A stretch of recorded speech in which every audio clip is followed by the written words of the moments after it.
रमेश जी के अकेलेपन के दुख ने अब बचपना का रूप लेना शुरू कर दिया था। 5 साल पहले रिटायर होने से पहले उन्होंने बहुत कुछ प्लान करके रखा था, लेकिन उनकी पत्नी सीमा जी पहले ही अपने आगे के प्रवास के लिए निकल गई थी। वह प्रवास जो मौत के बाद शुरू होता है। रमेश जी सीमा जी के बिना अपने आप को बहुत अकेला महसूस करते थे, लेकिन समय के साथ उन्होंने अपना रूटीन बदल दिया था। वह सुबह थोड़ा जल्दी उठने लगे थे, इसलिए नहीं कि उन्हें कोई काम होता था, लेकिन इसलिए क्योंकि उनके बहू और बेटा दोनों ही काम के लिए जाते थे और उन्हें आने में रात को देर हो जाती थी। इसलिए सुबह चाय नाश्ते के दौरान उनके साथ थोड़ी बातचीत हो जाए तो अच्छा रहेगा, यही सोचकर सबसे पहले उठ जाया करते थे। लेकिन दोनों के ही पास उनके साथ बोलने के लिए टाइम ही नहीं था। नहीं नहीं, आप कोई गलत फहमी मत पाल लीजिएगा। ऐसा नहीं था कि वह रमेश जी के साथ अच्छा बर्ताव नहीं करते थे या किसी सीरियल में जैसे दिखाते हैं वैसा बर्ताव करते थे। उन्हें अपने बहू और बेटे से कोई शिकायत नहीं थी।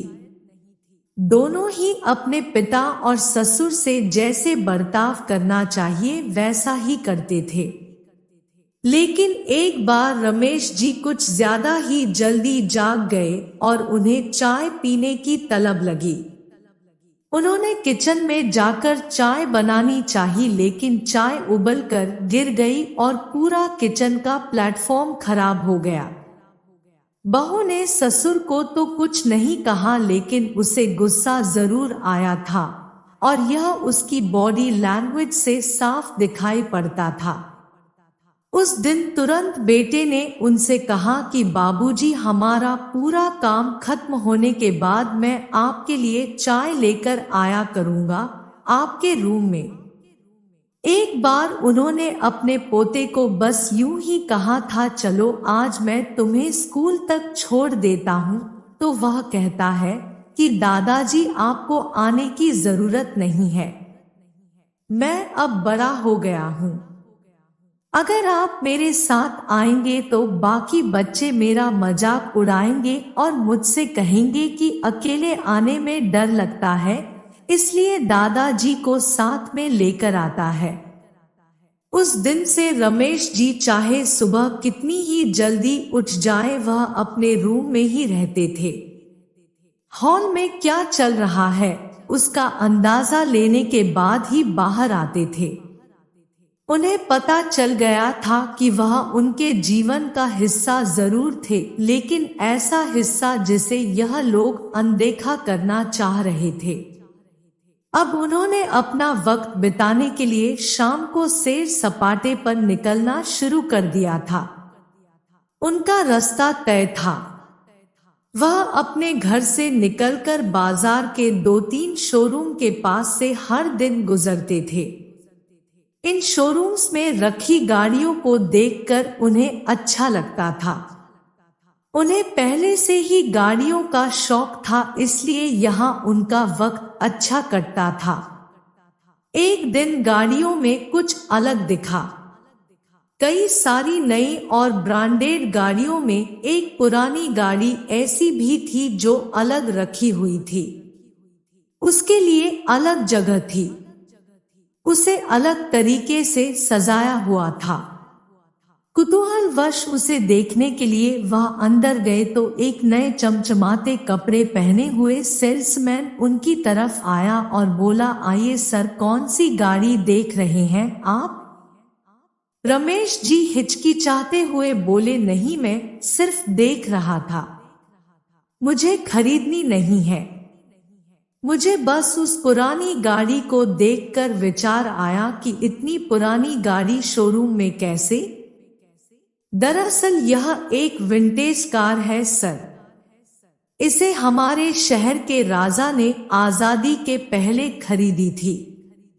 सेल्समैन ने उन्हें उस पुरानी गाड़ी के बारे में जानकारी देते हुए कहा। ऐसा है क्या? बेटा मुझे एक बात बताओ, हर नई गाड़ी पर उनकी कीमत लिखी हुई है, मगर उस पुरानी गाड़ी पर क्यों कोई कीमत नहीं लिखी हुई है? क्या उसे बेचना नहीं है? रमेश जी का सवाल सुन सेल्समैन बोला, सर ऐसी विंटेज गाड़ियों की कीमत पहले से तय नहीं होती। इनके सही कस्टमर को ही इनका सही मूल्य पता होता है। अगर थोड़े शब्दों में कहूं तो यह गाड़ी महंगी से ज्यादा मूल्यवान होती है। रमेश जी उस शोरूम से बाहर आ गए। कोई विचार उनके मन में कौंध रहा था, लेकिन क्या वह उन्हें समझ में नहीं आ रहा था। ऐसे ही कई दिन गुजर गए। अब आते जाते रमेश जी उस पुरानी गाड़ी को बड़े प्यार से देखते थे। कुछ दिनों के बाद उन्होंने देखा कि उनके बहू, बेटा और पोता सभी ने छुट्टी ले रखी थी। वह सोच में पड़ गए कि उस दिन ऐसा क्या खास था जो सब घर पर थे। उन्होंने कैलेंडर भी देखा, मगर उन्हें ना कोई त्योहार दिखा, ना कोई नेशनल हॉलीडे। रमेश जी अपने पोते के साथ खेलते हुए समय बिताने लगे। तब पोते ने कहा, दादाजी पता है आज स्कूल में क्या हुआ? आज स्कूल के सामने जो रास्ता है वहां पर एक 100 साल पुराना पेड़ था। रोड बनाने के लिए उसे तोड़ने वाले थे। तभी वहां पर कुछ लोग मोर्चा लेकर आ गए। फिर उस पेड़ को उस जगह से साबुत हटाकर दूसरी जगह पर लगा दिया गया। हमारी टीचर ने हमें समझाया कि चाहे वह पेड़ पुराना था, लेकिन वह हमें 24 घंटे ऑक्सीजन देता था। रमेश जी को वही अनजाना सा विचार और फीलिंग आई जो उस विंटेज कार को देख कर आई थी। बहू, बेटे और पोते ने रमेश जी को सरप्राइज दिया, क्योंकि उस दिन उनका बर्थडे था। रमेश जी 80 साल के हो चुके थे। रमेश जी ने कभी भी यह सब एक्सपेक्ट नहीं किया था। उनकी आंखों में आंसू आ गए। बहू ने उस दिन उनके पसंद का खाना बनाया था और बड़े प्यार से उन्हें पिरोस रही थी। सभी ने रमेश जी के साथ पूरा दिन बिताया और ढेर सारी बातें की। तब रमेश जी को वही फीलिंग आई जब उन्हें उस विंटेज कार को देखते हुए आई थी। वह अब समझ रहे थे कि पहले वह विंटेज कार, बाद में वह 100 साल पुराना पेड़, यह सब कोई इशारा है।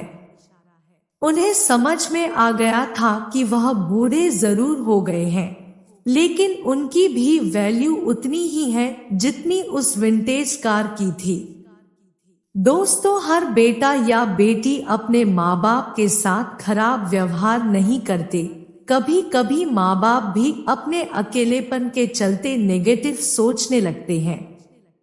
इस कहानी को उन सभी माँ बाप और बेटा बेटियों के साथ शेयर कीजिए जो एक दूसरे को तो बेहद प्यार करते हैं, लेकिन कुछ परिस्थितियां और गलतफहमियों की वजह से एक दूसरे से दूर होते जा रहे हैं।